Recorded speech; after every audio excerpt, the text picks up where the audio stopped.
All right, welcome to the new year. Welcome to the new JFK show, number 129. Tonight we've got a full crew. We've got Dr. Fetzer, we've got Larry Rivera, Don Fox, and myself, Gary King.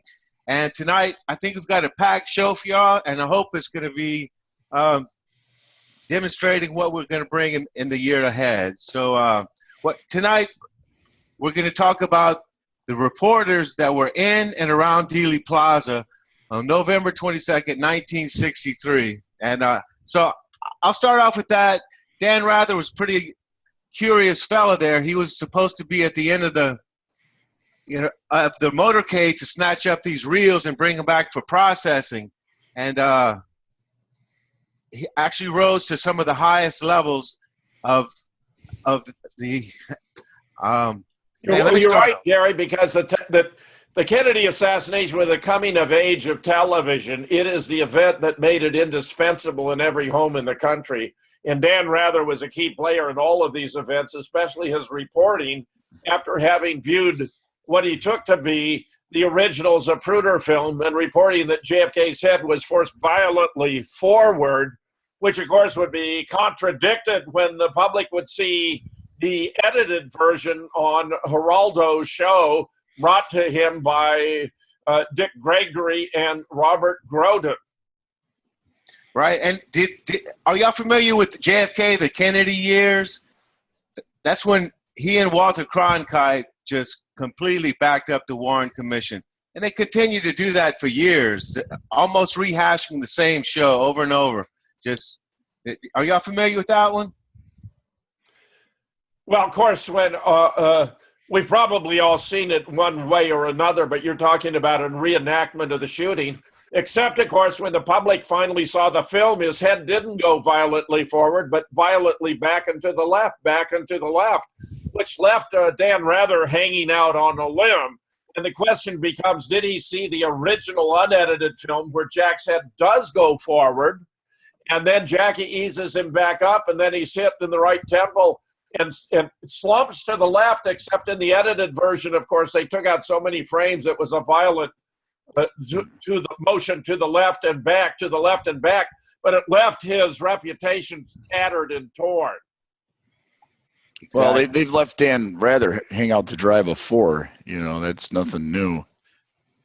Especially in the Bush era, with the George W. Bush and his National Guard records. That was what happened. But he was George Bush's military records, and that was what happened. That was a sting on Dan Rather because he had confirmed every word of the report with the commanding officer who dictated it, with the secretary who typed it. But Karen Hughes and Karl Rove had discovered it. The document, knew how damning it was, had it retyped with a more modern font that was available for an IBM Selectric at the time.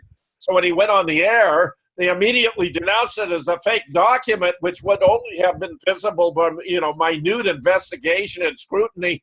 They immediately called him out on it, and everyone inferred, well, if it was a fake document, then the content must be false, which was the opposite of what was the case. Yeah, if you remember, Ole Damagard, when in a Real Deal show, he was talking about the Martin Luther King assassination and how these events actually have Masonic or pyramids within sight. So if you look at this right here, this is from the overpass, and you can clearly see the pyramid at the top. It's almost the featured aspect of the image. I mean, look how near it's right in the center. Dan Rather almost looks as though he's conscious of it himself over his left shoulder. Really striking. Right. And near the place where King was assassinated, you can actually see only 2 miles away there's a casino that has the big pyramid.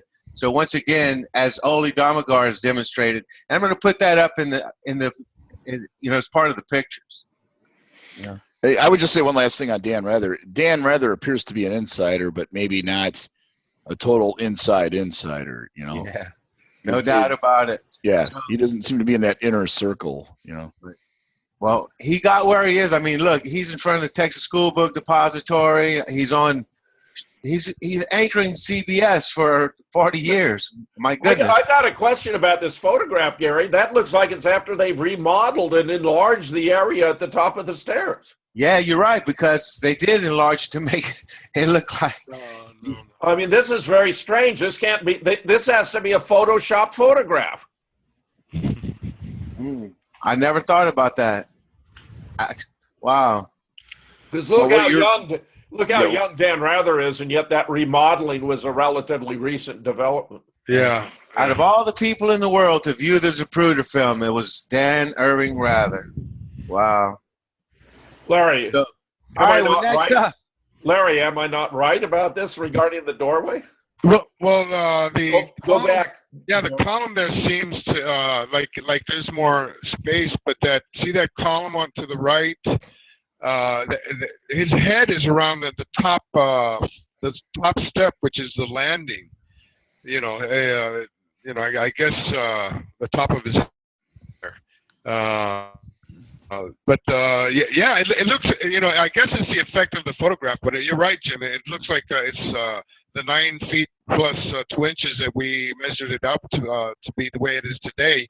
But that remodeling happened in the 1980s when the county took over the building. So, and that photograph looks to be like vintage '63. After the because Dan Rather looks so young. Yeah. It'd be good to see the whole photograph. I mean, this has obviously been significantly cropped. Yeah, but you're right. But the reason I'm this is the correct one is because you see the light fixture, on the top there. That seems like the right distance. But towards the front of the entrance, there's not that much space there because that cuts right about 3 feet. That's what that top landing was at that time, about 3 feet, maybe 3.5 feet at the most. So all that stuff about people, standing in the shadows and everything like that, that's just not true. Not the case. All right, well, next up was a Canadian reporter, and he actually rubbed elbows with Jack Ruby. So here we have ABC. I mean, this guy, there he is. You can actually see the patch of the Dallas Police Department. He's in there with everybody else in this sort of affair. And Brian he goes Williams. to anchor ABC News for how long? A million years? Jennings, yeah. Peter Jennings, yeah. Mm-hmm. Peter Jennings. Yeah, right. Not Brian Williams. Yes, thank you. Right. Yeah, I mean, there he is. In the was he young? But yeah, look at him. Yeah. Well, I mean, Peter Jennings. Look at how many lies this guy's told. Yeah, don't forget Beyond Conspiracy. That's the one that had the computer-generated. That's the one. Yeah, the thing that Larry's trying. Well, that was one of the worst. He just lied his butt off. Comment on it. Tell us a little bit more. Just a little bit more. I don't recall exactly. But it was particularly appalling. Pathetic. It was pathetic. Didn't they have that? Wasn't that the one with the animated reenactment? Yeah, right. The computer-generated one. I forgot the guy's name that did it, but that has to go down in the annals of the most pathetic attempt to disprove. I'm sure they had a reconstruction of the shooting where they used a mock-up of JFK that just happened to have no spinal column. Right, and they had to raise it up and make it all level. The seats were all yep. It was just a laugh from one end to the other. So Peter Jennings put out many documentary. I guess not really documentaries, but like an hour news show, a special report type thing, and propaganda pieces. Yeah, propaganda pieces. He was there, ready, willing, and able, and it looks like he wrote a book. Or this might be the video. I'm not sure. So there he is. Not sure exactly what this is, but one's the book and the other's the video. That's what you got here. So he was pretty deep, and not only that, let's not forget he anchored ABC. So we've got Dan Rather anchoring NBC. No, CBS. Dan Rather. Yes, yep. Yeah, but Rather ABC comes in after Cronkite. Yeah, but Rather comes after Cronkite. So that's right. Oh, yeah. Let's not forget about that. Okay. All right. So now the McNeil Lira News Hour. All right. So sure enough, McNeil was in close enough distance to actually hear the shots, and it said that he ran into Lee Oswald right outside the Texas School Bank Depository and asked for a telephone, and Lee pointed to where the telephone was. It was his story. That's right. Isn't that remarkable? The fleeing assassin of the President of the United States is just cordial enough to stop when a reporter asks where he can find a telephone and to give him advice where it can be located. And then he goes on to take public transportation. Yeah. I believe it wasn't in front of the. Lee was around the front entrance. Actually, is what I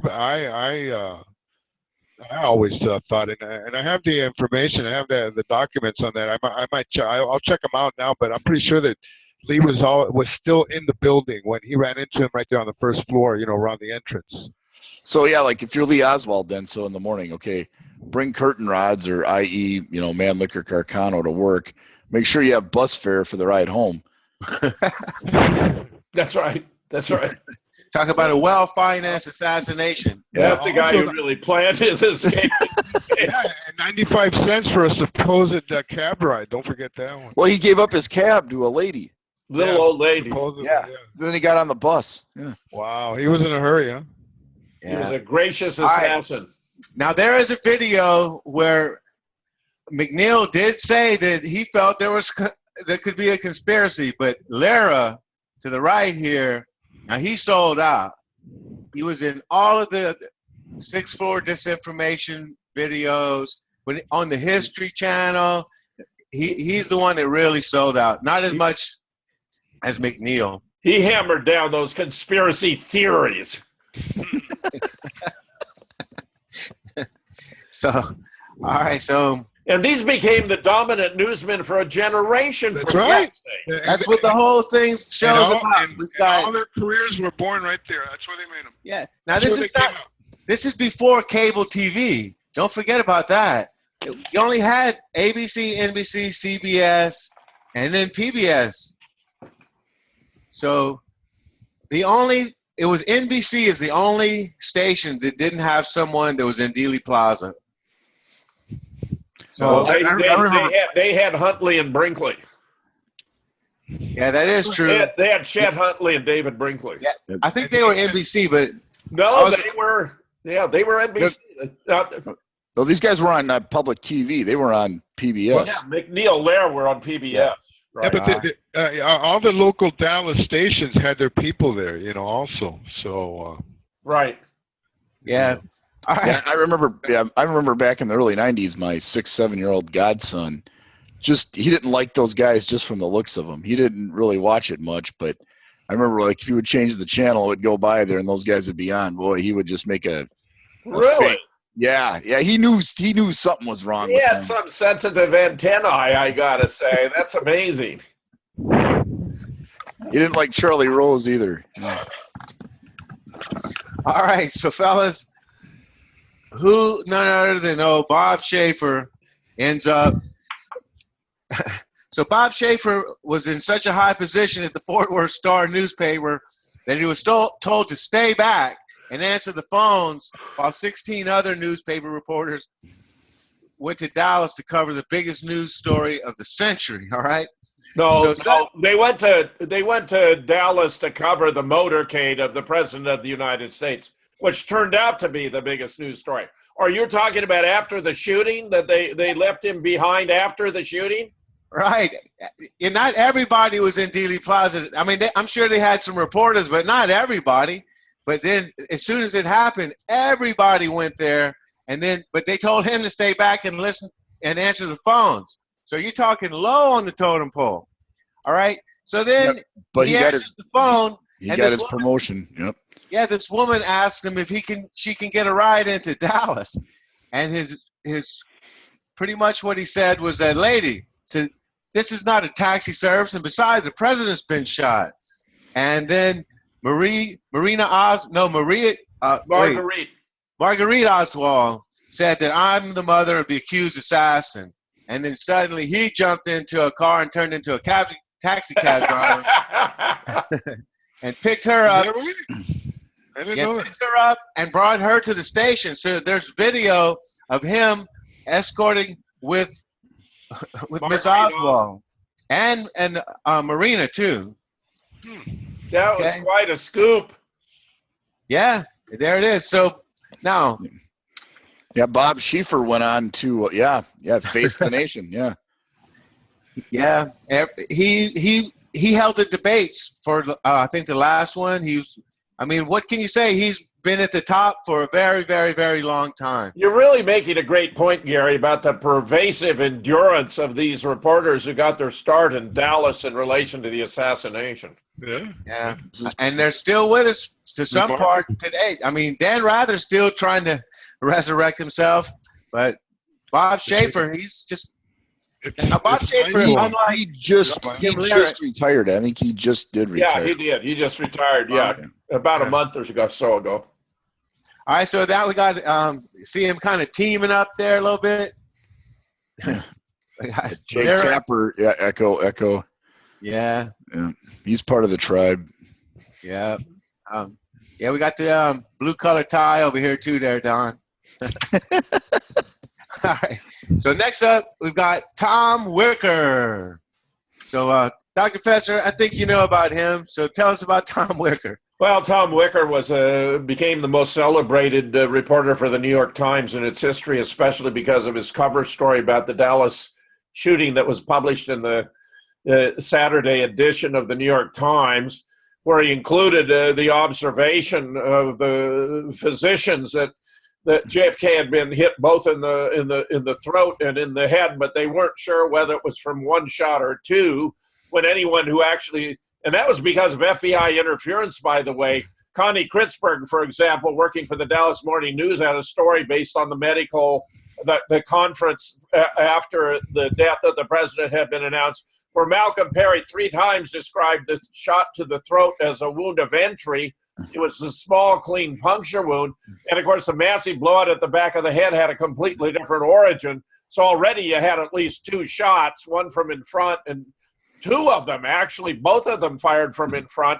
And to the best of my knowledge, Tom Wicker never went back and addressed the issue, which was absolutely vital and would only be eventually unpacked when sorting through the mess of the autopsy report, the alteration to the body, and other intricacies of the medical record. So how was he shot from in front, from behind? I know. They actually said that. On NBC, if you go back to See It Now, and you got Chet Huntley there, and he's reporting, and in the evening, they're reporting 2 shots. They're showing the shot to the throat and the blowout at the back of the head by a shot that entered the right temple. And Frank McGee, as this information keeps coming on, says this is incongruous. How can the man have been shot from in front, from behind? Exactly the point you make, Don. Well, that's what I was referring to. Yep. Yeah. Jim, all of these videos, second by second are on YouTube, ABC, CBS, and NBC. And in all of them, when you watch the videos at the beginning, the first couple of hours, you're actually getting the truth. Probably up until accurate information, yes. Yeah, and people don't realize that. Like, for example, Cronkite, we've spoken about this so many times, where he said, Secret Service men went out into the crowd, fanned out into the crowd looking for the assassin, So, That's right. That it became lost to history. You're exactly right, Larry. Yeah, and like as Larry's pointed out before, there was a motorcycle guy going up the hill. I know, isn't that something? And it's written up in the newspapers, Jim. Pell mell. Oh my God! It's amazing. It's amazing. Now, when you look back on how the media is used to obfuscate the truth. I think these are the first major fake news stories of our time. Yes. Talk about hoax. Yes. You talk about guys in a glass house, throwing this fake news crap around. Yeah. All right. If y'all remember Oliver Stone's movie, there was a director's cut that had a bonus material in it, and it has a quote from Tom Wicker himself. It says, "That was a frivolous prosecution of Clay Shaw. It was dismissed almost immediately. No one other than Jim Garrison has ever tried to revive it. No one has ever said other than Jim Garrison, this is what happened. It is a thoroughly discredited investigation. Well, that thoroughly discredits Tom Wicker right there in a nutshell. Because Garrison is the only one who had the integrity and the balls to bring a case in the death of JFK, and but for the death of 3 witnesses, which were undoubtedly arranged, he would have won. He would have prevailed in his case. So this is extremely disappointing about one of the most revered journalists of his time. Yeah, that was a direct quote. And there he is, JFK. I wonder if anybody ever read this one? I bet you Phil Nelson's read it. Probably, yeah. I don't even think I could stomach that. To be honest with you. It would be too difficult. You're right, Don. I mean, we can only ask so much out of each other. I listened to Jim DiEugenio. I mean, that's enough punishment, you know. Yeah. Well, it's embarrassing. It's embarrassing. And, you know, this is the beginning of the end of the New York Times as a reputable newspaper, alas.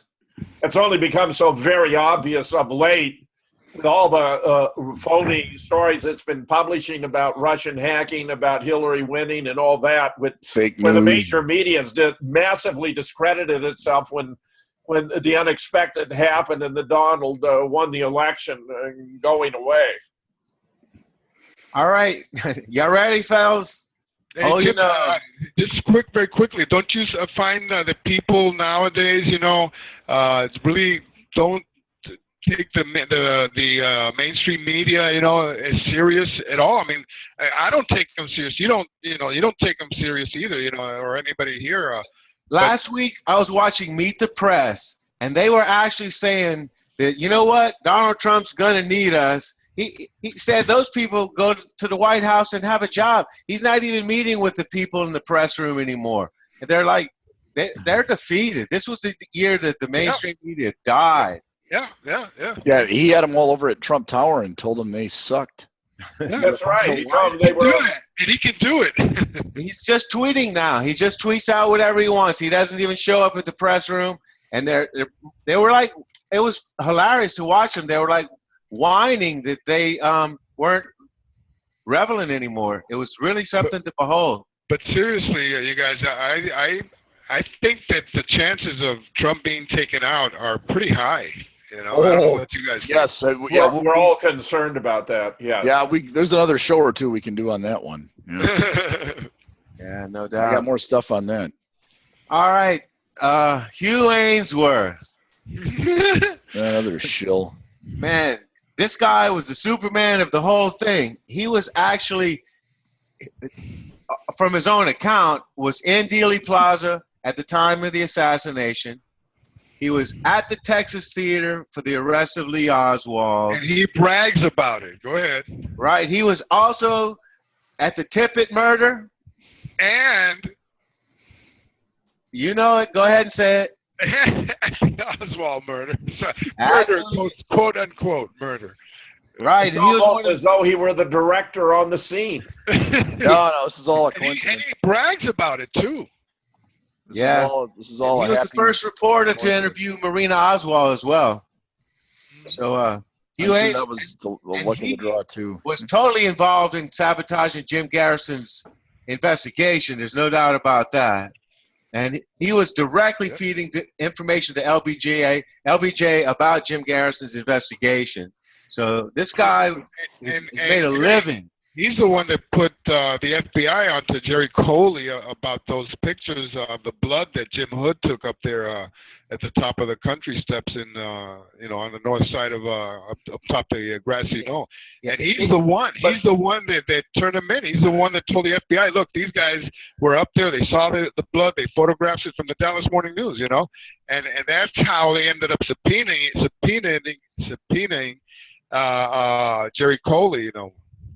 So, am I missing something about this photograph that looks like the book depository? Is that the book depository? Yeah, it is, yeah. I mean, this is the Dow Tex, but where is the fire escape? Had they already removed it from the Dow Tex? They took it down a long time ago. Yeah, he's old. I mean, look how old he is now. Yeah, Jim, they took that one down a long time ago. Yeah.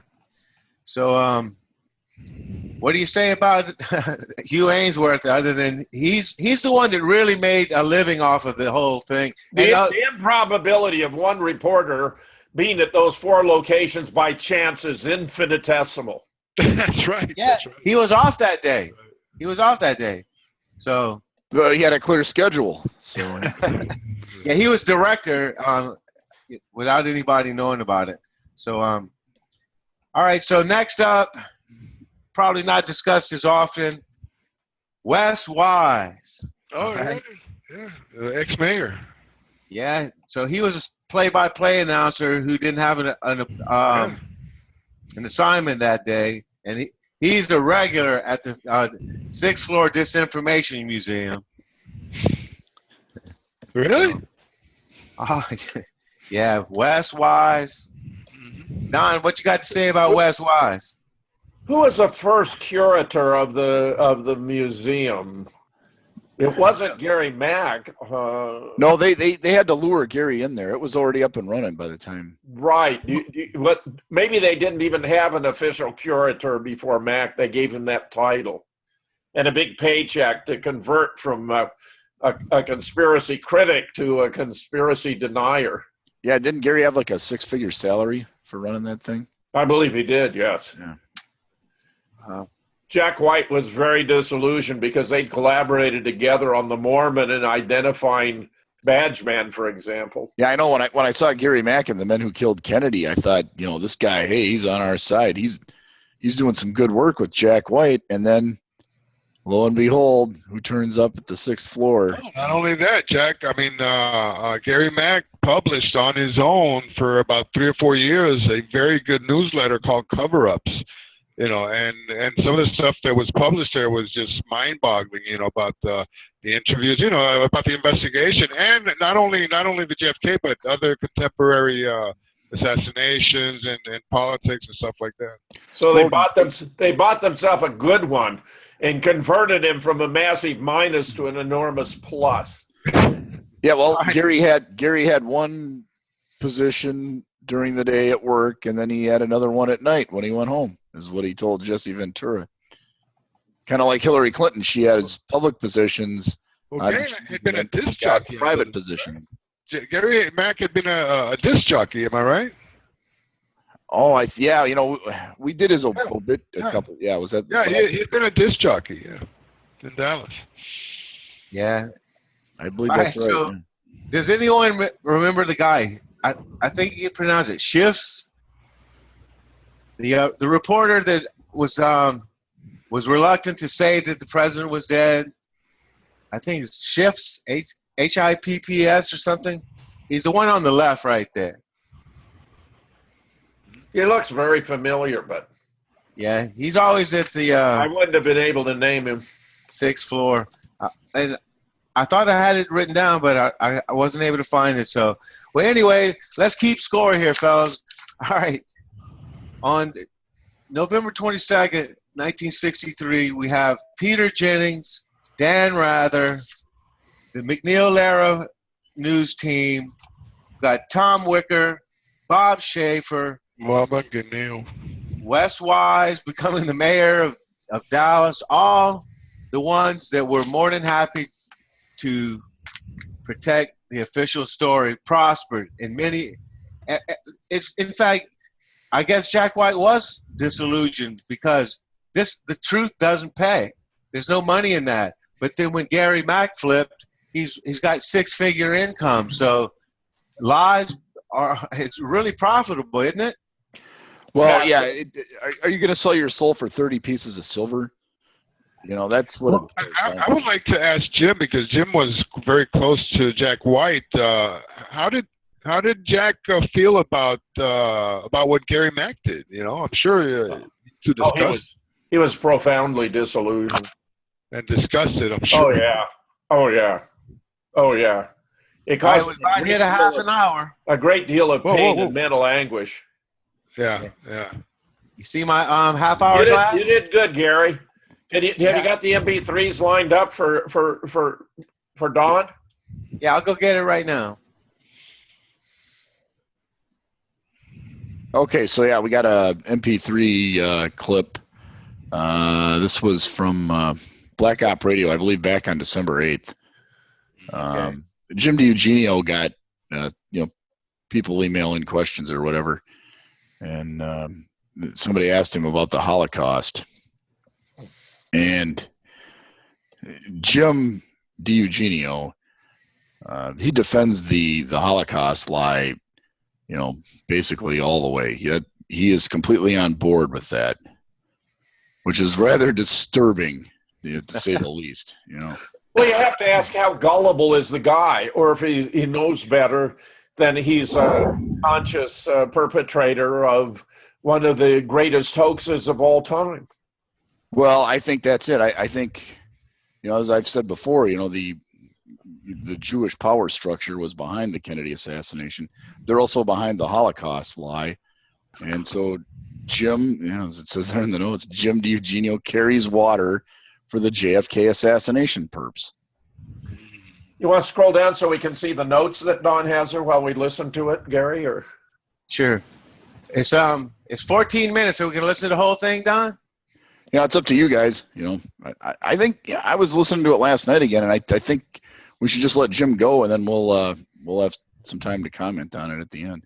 Go ahead, let her roll. But show us the notes. Show us Don's notes. Yeah, I'm trying to get that to happen. Yeah. I'll edit all this stuff.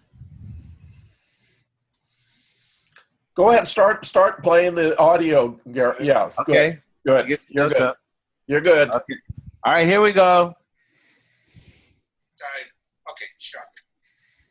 All right. I just want to say I'm a long-time listener, and I like the show. You and your frequent guest, Jim DiEugenio, are knowledgeable and informative, as all your guests are. I was listening to one of Jim's visits on your show recently, Oliver, and he made a glib comment about Holocaust deniers. Okay? With all we know about how history has been fabricated to tell a specific narrative, 9/11, RFK, MLK, MK Ultra, the USS Liberty, the Gulf of Tonkin, North, etc., why is Jim so blind to the possibility that Nuremberg and the Holocaust couldn't be elaborate hoaxes or cover-ups, or even heavily manipulated half-truths? Look at the mileage that the Zionists and Israelis have gotten out of that story. Qui bono, not to mention the close timing of the creation of the CIA and the National Security Agency of 1947 and the creation of the State of Israel. If we were to have integrity as political historians and researchers, we shouldn't have any sacred cows. Since Jim's comment, I recalled a couple of books, Debating the Holocaust and New Look at Both Sides by Tim Dalton, and The Invention of the Jewish People by Shlomo Sand. Quick, informative reads sandwiched on my bookshelf next to Gold Warriors and the Assassinations. I don't care to debate their merits, but I'm curious as to the openness with which you and Jim would be to reading those books.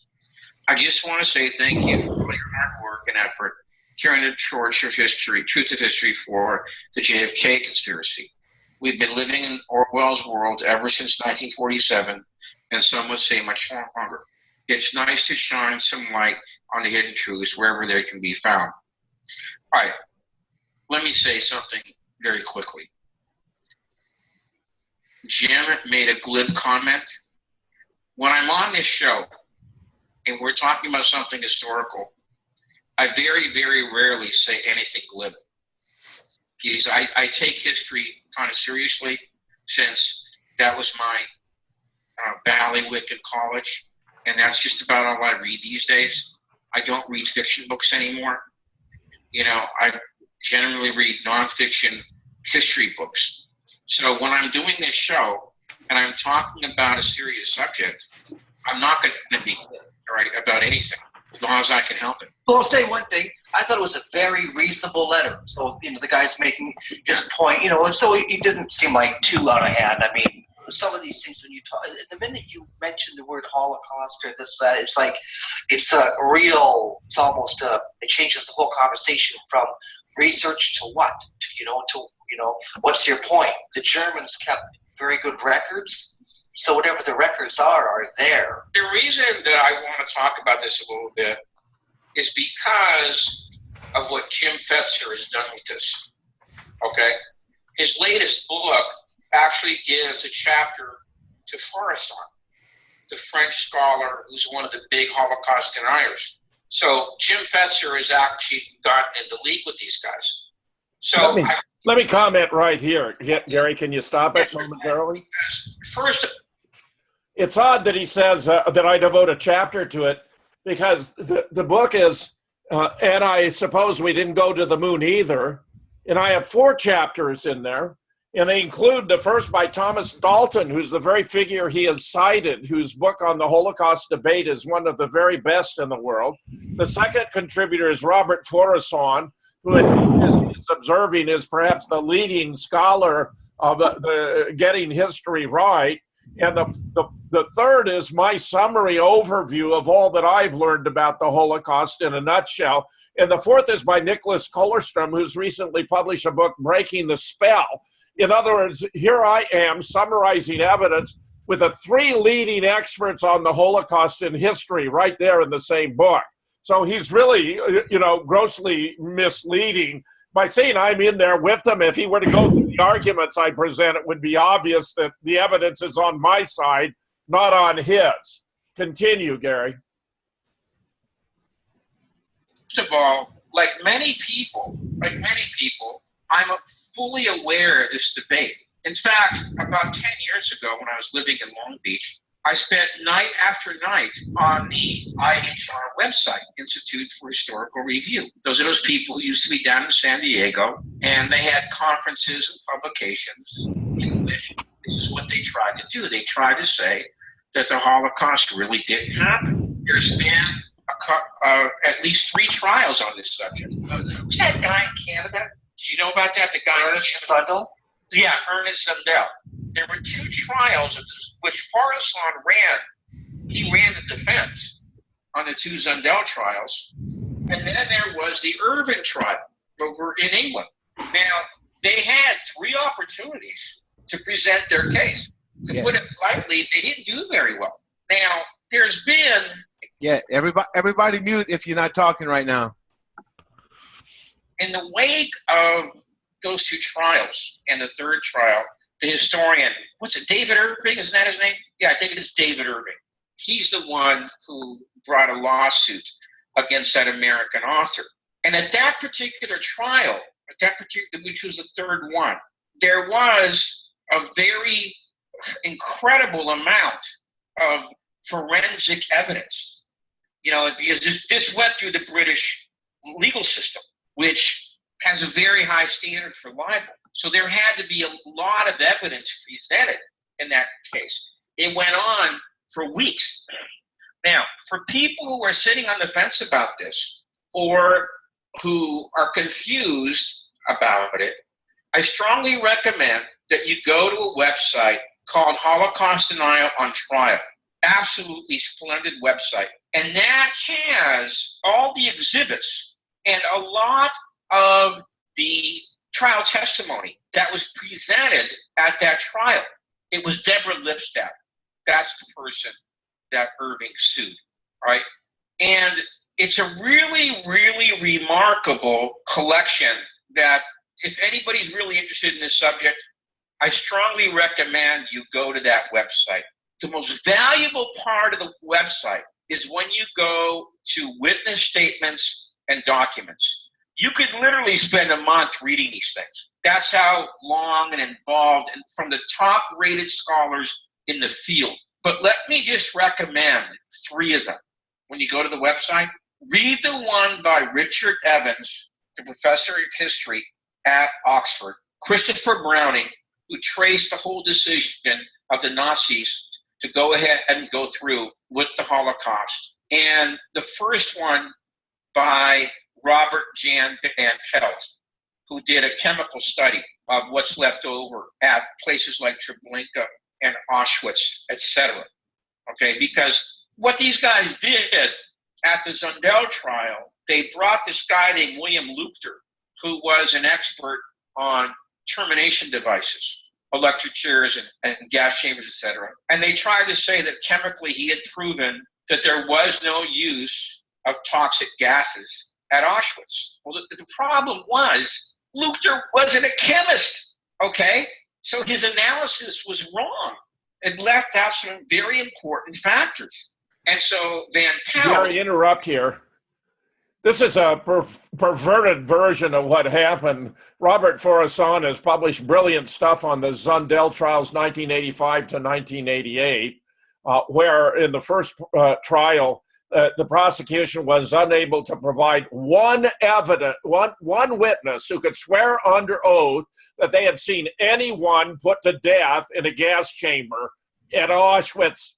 They couldn't find one witness. And what he's talking about in the second trial is, I believe his first name is Frank Wachter. He was an expert on gas chambers. He traveled to Germany. He investigated inspected the facilities that were alleged to be the glass chambers, and he explained in great detail why those facilities could not possibly have functioned as gas chambers. So DiEugenio is giving a very distorted reconstruction. I tell you, this guy is seriously off base here. He's giving you a complete distortion.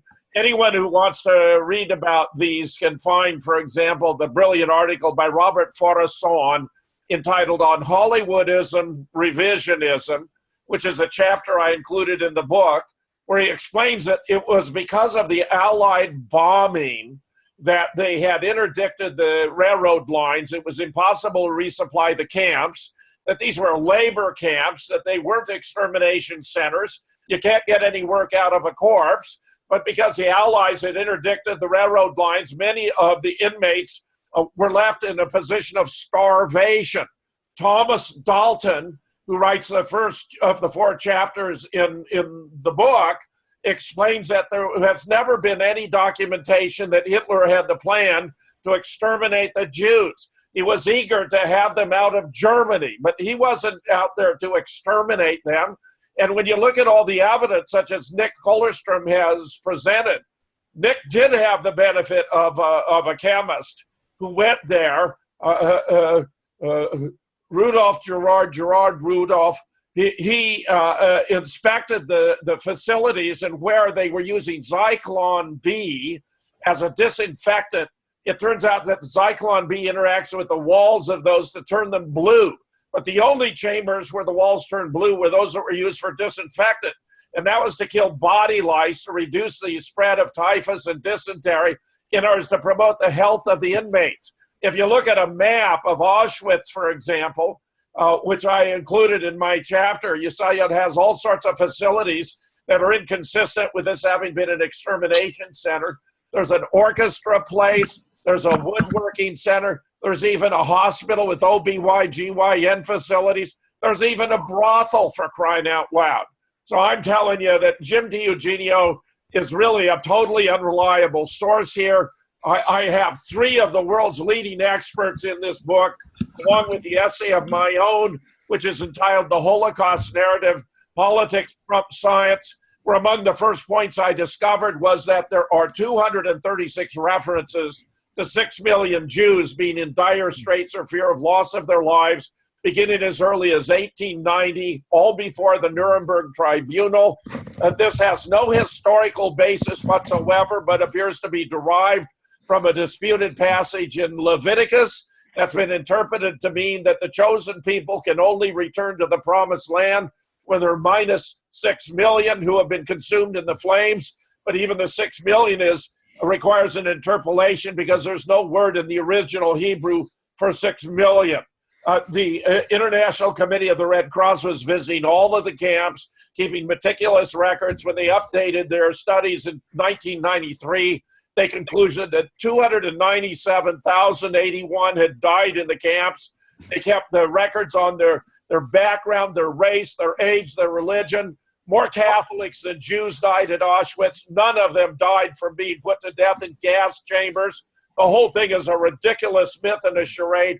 What I specifically deny, and I'm quite sure that Jim DiEugenio won't report it, is that the claim that 6 million Jews were put to death in gas chambers using Zyklon B. That's totally indefensible. It's false. It's rubbish.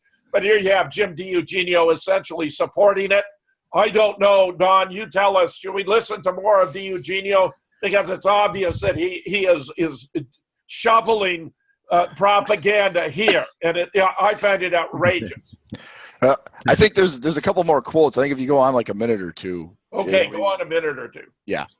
Don, you know how to push the buttons around here, huh? That's what I'm on. So I'm getting paid for, man. Real counter to that whole thing. Turn back up the Never been submitted at trial. All right. Okay. So, in my opinion, I've given this subject a lot of serious study. I mean, a lot. I've been going over this stuff for decades. Okay. And decades. I'm sorry, I don't agree with it. Okay, that's my historical view on the topic right now. And this learning curve must be a flat line. When you analyze it, I don't see how anybody can read those 3 essays by Van Pelt, okay, Browning, and Richard Evans, okay, and say that argument holds any water. It simply doesn't. It's simply not. It's not. Now, as far as the 2 books that he talks about here, all right, Debating the Holocaust and the Look at Both Sides by Tim Dalton. That's not even his name, by the way. He used this guy's name. Okay, I looked at that. I wasn't very impressed by it. Okay, now Shlomo Sand's a different kettle of fish. He is a pretty serious scholar and an academic. Okay, but he doesn't really touch on whether or not the Holocaust was genuine or not. He's trying to figure out the whole creation of the whole Jewish state, and the definition of the Jewish people in the Middle East. That's a different subject. Okay, now, as far as Israel goes, honest to God, I find his voice so annoying. Yeah, that's good. Let's end this. When he's so incompetent, I mean, if this guy spent a lot of time studying the Holocaust and he can't get any closer to right than this, he's utterly incompetent, or he's deliberately dissembling. Take your pick. If you think the guy's smarter than I think he is, then he's deliberately dissembling. I think he's simply incompetent as they come. And it's clear he knows no more about the Holocaust than he knows about JFK. I find all this an embarrassment. Well, I think he does know what he's doing. I think he's, I don't know if he's getting paid or not, but I think he's a deliberate disinformation op. Do you know what his opinion on the moon landings is? I've never heard him speak publicly about that. Oh, okay. Well, we have said 1,000,000 times that they never talk about Israel, so I guess that's over, huh? Well, he had to bring it up here because somebody brought it up to him. I'm sure that Black Op Radio listener. I don't know about that. I mean, look, he's the one that picks the questions. He says they come in an envelope sometimes, Well, I even sent one in 6-7 years ago when he read it on the air, Lochner's name is misspelled here in the notes, but that's I was trying to figure to Ernst Zundel, the Ernst Zundel trials, 1985 and 1988. It's devastating. Actually blows out of the water any lingering remnants of Holocaust nostalgia. Now, none of the contributors to the book, including myself, denies that World War II was a messy affair, that millions of Jews, Gypsies, Poles, and others were slaughtered. The point is that these centers were labor camps. They weren't extermination camps. This wasn't Hitler's final solution. This was propaganda that was being promulgated in order to get the world's sympathy to create a Jewish state in Palestine. That was the motivation behind all of this. And it's very clear the deeper you dig into it, that's exactly what was going on. Yeah. Not only is the Holocaust lie, the end goal of that was to get the outlaw state in Palestine created. But if you look at it, the sum total of World War I and World War II was to get Israel created. I mean, what was really the net result of those 2 wars? World War I, the net result was the Balfour Declaration. And shortly after World War II, you had, in 1948, you had the creation of Israel. Did any other borders change? No, Cuba didn't take over the country, Don. Neither did Russia. No. We have tentatively entertained the idea of trying to determine which is the biggest scam of them all in the last 100 and 200 years. And it looks as though there are four major candidates, if I may propose and elicit your opinion. Yes. Number one is the Holocaust mythology. Number two is the moon landing myth. Number three is JFK taken out by a lone gunman. Number four is 9/11 perpetrated by 19 Islamic terrorists under the control of a guy in a cave off in Afghanistan. I'd like your opinions about each of these. Larry, do you have an opinion about which is? I would move the moon landing to number one because it's just mind blowing. The magnitude, of this thing, still ongoing. Okay, and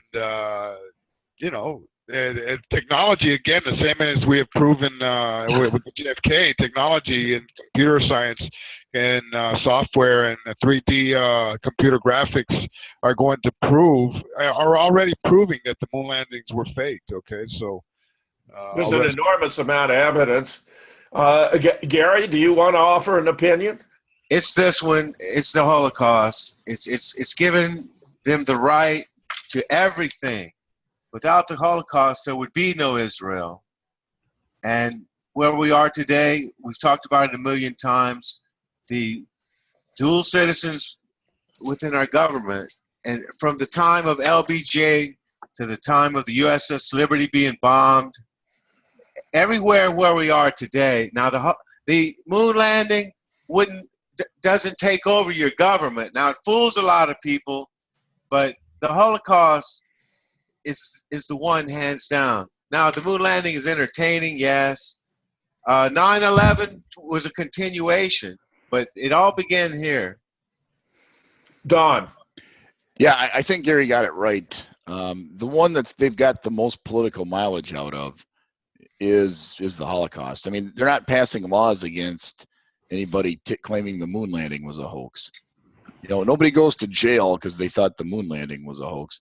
Now, the moon landing, okay, was it a load of bullshit? Yeah, it certainly appears that way. But there's no bigger political agenda behind that. They don't even talk about that anymore. That is way on the back burner for whatever reason. But they're still shoving the Holocaust down our throat. And, I dare say then number two would be 9/11 and three would be JFK. And I think four would be the moon landing. But they're almost in order. You have the Holocaust, You have JFK. They build on each other because you couldn't have had 9/11 without the JFK assassination. Right. You have the Holocaust and then then the moon landing hoax, Gary, and then JFK and then 9/11. But what's interesting about the thesis you're spinning here is this. Without the creation of Israel, the Israelis wouldn't have been at loggerheads with JFK over the development of nuclear weapons and would not have been throwing in to take him out, where, as we have discussed many times, Lyndon Johnson was the key player, but where the sponsors included the CIA, the Joint Chiefs, the anti-Castro Cubans, the Eastern establishment surrounding the Fed, the Mafia, the Texas Oilmen, and Israel.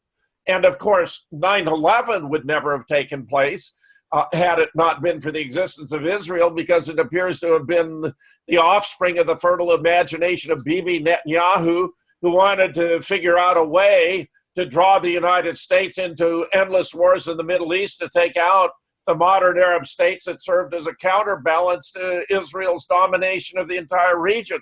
So it's certainly arguable that the Holocaust leading to the founding of Israel was thereby a contributor and spawned among its offsprings at least contributions to the assassination of JFK, and was actually the driving, motivating force behind 9/11. Larry. Yeah, I have to agree because once the JFK assassination occurs, it just spins everything 180 degrees. Okay, and from then on, we know, the presidents that shouldn't have been president, the Bushmen, et cetera, et cetera. So, Gary, I can tell you've lined up something here to share with us. Yeah, big time. These are what you call dual citizens. They have citizenship in two countries, and not all are in office at the time of this list, but let's just go over a few. And not only the names, but the positions. Now, these are the 9/11 Criminals. citizens who are These are members of dual Project citizens. for a New American Century or went into the Department of Defense or otherwise abused their position to cover up what actually happened.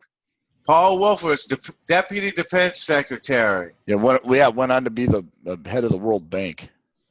Yeah, Secretary of Defense Policy Advisor to the Pentagon.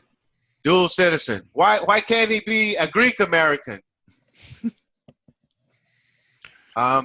Lawrence Franklin, Defense Intelligence, all the intelligence. And here it comes, Don. Here's our boy Henry. Yeah, Hammer and Hank. Our boy. Yep. Now, So you're talking about some of the key players, of course, in all of these events. Dov Zakheim being the controller of the Pentagon at the time. I believe the original plan was to take advantage of his company's development of drone technology to remotely control planes crashing into the World Trade Center until they discovered that no real plane could actually enter into the building because of their design and not explode external to it, which wouldn't accomplish their objective of getting the plane inside the building in order to explode and to explain away the explosions in the sub-basements, which not only drained the sprinkler systems of water, but shook the buildings to make it appear to the occupants as though something had actually hit the building when something had been exploded beneath them. Yeah, Rabbi Dov Zakheim. Scooter Libby. Scooter How many times Leibovitz. have you heard his name? Yeah, Scooter Leibovitz. This is his real name. There you go. Richard Haas. Richard N. Haas, yeah, CFR. James Schlesinger. Ari Fleischer. Well, we're within 3 minutes of our designated time, so each of you ought to contribute closing thoughts here. Larry. Don't forget John Bolton. We'll call it. You can keep rolling. This is our very first show, okay? And Of 2017. That's right. And Gary, you always give us the exact count there. What's going on tonight? You mean with what show? Yeah. I think it was 129, but I Gary didn't want to say Gary it, said 129. You announced it. You announced it at the beginning. Yep. Okay. Don, what would you like to say about our new year? Okay, so I went over to that Holocaust Denial on Trial. I believe it's hdot.org, I believe. And, I was going to read those essays Eugenio was talking about, but as soon as I got on the page, it said they were promoting the Anne Frank diary. And I'm like, oh, my God. You talk about a load of bullshit, that Anne Frank diary. Otto Frank cashed in on the diary in a big way. Not only did he find a publisher, he found people had to buy stage and film rights as well. Yeah, right. He ended up having to pay a guy, Meyer Levin, $50,000 because that guy was a script writer. Well, Gary, we're coming right up against the 1 hour mark. Why don't you offer a few concluding words to wrap up the show? Okay, well, my concluding words is I hope you can see my screen. That if you look for JFK and Henry Kissinger, you can look all day long. You'll never find it. But let's take a look here in the last minute or so we've got Gerald Ford. Wasn't he sticking his head out of the school book depository at one time? Look, we've got Lyndon B. Johnson yucking it up over here to the left, right here. Yeah. Okay. And we've got George Bush, old. Here he's old. But Richard Nixon and Henry Kissinger, it can't be. Kissinger has been in he got booted out of the JFK White House. But he's been at every president in the last 50-some years. Look at this. Young George Bush, Henry Kissinger, talking to him. There he is with. Hey, wait. Hey, that angle, you can use that angle. Oh, he's drinking something, right? He's got a glass in his mouth? Okay. Yeah, that angle looks like that guy in front of the Texas School Book Depository. See, I wonder why. They're the same, the height, build, dressed the same way, same inclination of the head. I wonder why. Yeah, on that photograph. We need that one, Gary. Yeah. Copy that. Gary? Okay. All right. Okay, well, this is my last picture, fellas. Oh. I guess any final words? Go ahead, Don. This show is, in a way, you almost need to take some Tums after. Henry Kissinger, If that doesn't turn your stomach, I don't know what will. What's he doing there all the time? God. Great work, Eric. Take us out. All right. This has been the new JFK show, number 129. We'll see you next week.